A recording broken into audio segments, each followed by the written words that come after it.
Being a fighter means to me, I think of gladiators. Guys in the olden days, fight to the death. I know we don't do that nowadays, but I think of gladiators, ninjas, samurais. Fighters are special people. You just gotta keep on grinding, you know? A lot of people think success is just this steady incline of going up, but it doesn't. Real success is up, down, left, right. Just keep pushing. Just keep striving for greatness. Like I like to tell all the young fighters coming up, you know, it's like foundation is key. You know, whenever you build a house, you start from the foundation of the house. If you build a 2-story house, you're not starting from the 2nd story, you're starting from the ground up. So have a strong foundation and then build up. Just keep fighting, man.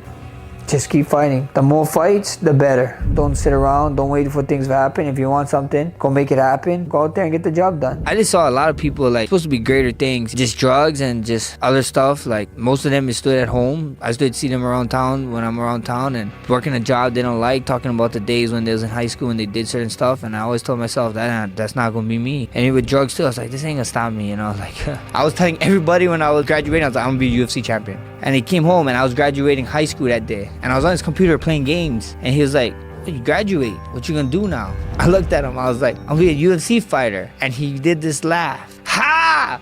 Ha ha ha! And then he said, yeah, I don't know how that's gonna work for you. I remember exact times, 10:03 a.m. is a UFC contract to fight Poirier for February 4th. And he picks up the phone, he's like, what's up, Max? I was like, what? I told him, oh no. Guess who you talking to? He's like, who I'm talking to? I was like, you're talking to a UFC fighter. Think about all the guys you fought, Max. I mean, you have fought the best of the best. You fought everybody. There's like everybody of your era you fought. Here's the thing.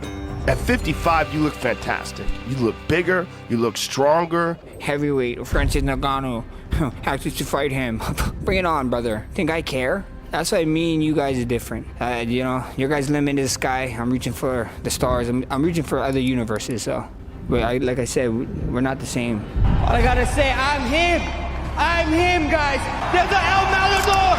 He is running away from Abu at 145. Tell him sign the gun contract. Or even Islam. Islam is famous for defending against 45ers, right? I'm him. I'm right here. I seen a YouTube of him at 16 doing weird dances. That's not the guy I'm going to be fighting. This guy's going to come, he's going to try to hurt me, which I'm accustomed to, and he's going to be greatly mistaken. I was going to rip his heart out. I'm the best ever. I'm the most brutal and vicious and most ruthless champion there's ever been. There's no one can stop me. Lynx is a conqueror. No, I'm Alexander. He's no Alexander. I'm the best ever. There's never been anybody as ruthless. I'm Sonny Liston. I'm Jack Dempsey. There's no one like me. I'm from Nairclaw. There's no one that can match me.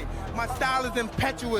My defense is impregnable, and I'm just ferocious. I want your heart. Yeah, he's great. This guy is great. And you say, why are you talking about that guy? Don't mention his name here. What do you think he's great for? Don't you want what he has? You should take what he has. You're the better fighter. You're 14. If you believe that you're a champ, you could beat him right now. And so I realize life is all about in here. It's all about your belief system. One minute you could say, I'm a nobody. I'm living in an abandoned building with my family. And next day I'm Mike Tyson. Ooh, don't you think that's a mind-blowing trip? I have to take money. Can I really buy that house? Can I really buy that car? Can I really fucking buy this building? For you to prepare for that, that's going to be very interesting, right? You're not going to come at him like you came at somebody that you know that you're comfortable with. You're going to look at it from a different perspective. Let me hit him from this part. And so you're going to say, yeah, I'm going to surprise him and come at him from this direction. When they said they can't get people on the moon, because they didn't want to believe it. Because it's like me, they don't want to believe it. Then what they're going to say when it happens? Well, people love that guy because that guy gave them a drug, and that drug was excitement. You turn on the TV, like, oh shit, here we go. Michael Spinks, Mike Tyson, here we go. And boom! Oh! That's what people wanted. They wanted that excitement. They knew some crazy shit was about to go down. Unpredictable. No one knows what's going to happen in a fight. Is it going to be a right or a left? How's it going to work out? You don't know. How long can Spinks last? You don't know. And everybody was excited. But we have to believe that we're divine and that we learn from our experience. Confidence breeds success, and success breeds confidence. They go hand in hand. You can't accomplish anything unless you say, oh, I'm a prick. I could never do that. I'm not born to do that. Only certain people, only white people could do that. There's nothing I can't do. I'm doing everything. And first thing in the morning, 3 in the morning, you do your 4 miles, come back in. 3 in the morning? Yeah. Do your 4 miles, come back in, do your body exercise and all that stuff. Get in the hot tub, go to bed. I might watch some fight film. After that, go downstairs, eat breakfast, go to the school, come back from school, eat my food, dinner, go back to the gym at 6 o'clock, train, come back at 8 o'clock, watch fights, start all over again. This is what you're gonna do. You're gonna be heavyweight champ, you're gonna win the Olympics, you're gonna win the gold medal, you're gonna do this, and you're gonna become heavyweight champ, you're gonna be this and that. And I didn't want him to think I was afraid. We were watching Ali fight Larry Holmes. Oh yeah, was it when Holmes beat him? Yeah, Beat Ali? it was really bad. After he beat up Ali, that was his goal. I don't know how I made this. Oh man, he made me this fight. I still don't understand. He said, who is he? Where'd he come from? What his life was like? But he loved you. Yeah. I had to learn, I had to get beat up a little bit from the world, thinking I could take it. That's just life on life terms. Adversity makes the strong strong and the weak weaker. It's up to you which one you're gonna be. Discipline, reading, watching, learning from the masters, watching them. It's all about believing in yourself, confidence. You have to have belief. Success breeds confidence, confidence breeds success. That's just how it goes. I don't think so now, but when I was younger and this is what I wanted to do in my life, I put my whole dedication in. You know how to just sacrifice everything, give up the women, give up the money, the food. But if you could sacrifice giving that up for something really glorious, then that's discipline.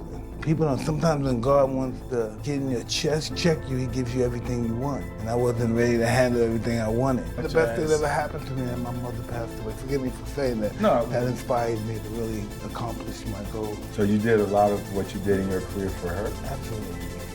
I mean, discipline is doing what you hate to do, but do it like you love it. Doing what you hate to do, but do it like you love it.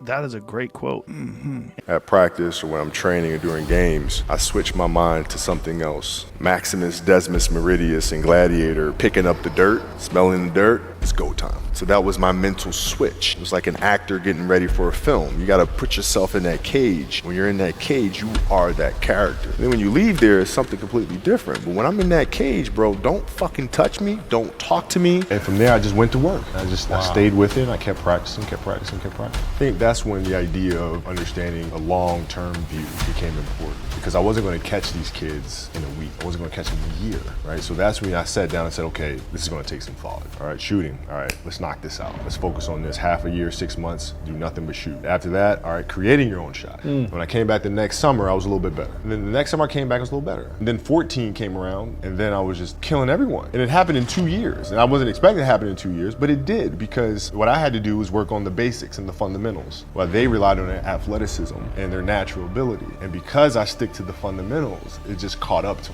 them. Right when I was turning 14, I became the best player in the state.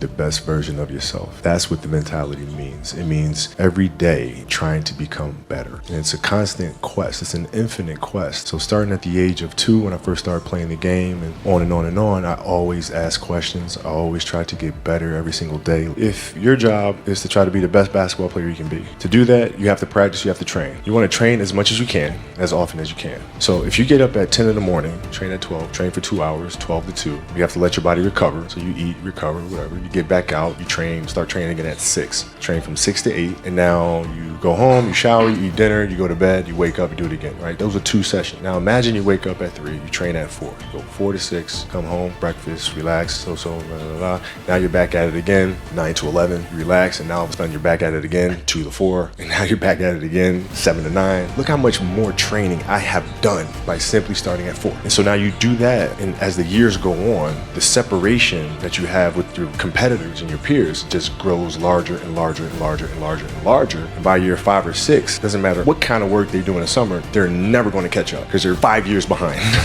So it makes sense to get up and start your day early, because you can get more work in. If I do this consistently over time, the gap's just going to widen and widen and widen and widen and widen, and they won't be able to get that back. This means putting yourself out there and going for it. No matter what, go for it. Not for anybody else, but for yourself. It's your job to be in shape. It's your job to be strong enough to perform at that level every single night. And as a competitor, I'm not ducking shit. Like, okay, there's a lot of days where, you can rest and recover. Today ain't one of them. Your back can bother you any other day. That shit ain't bothering me today. You gotta set the example. This is another obstacle. This obstacle cannot define me. It's not gonna cripple me. It's not gonna be responsible for me stepping away for the game that I love. I'm gonna step away on my own terms. And that's when the decision was made that, you know what?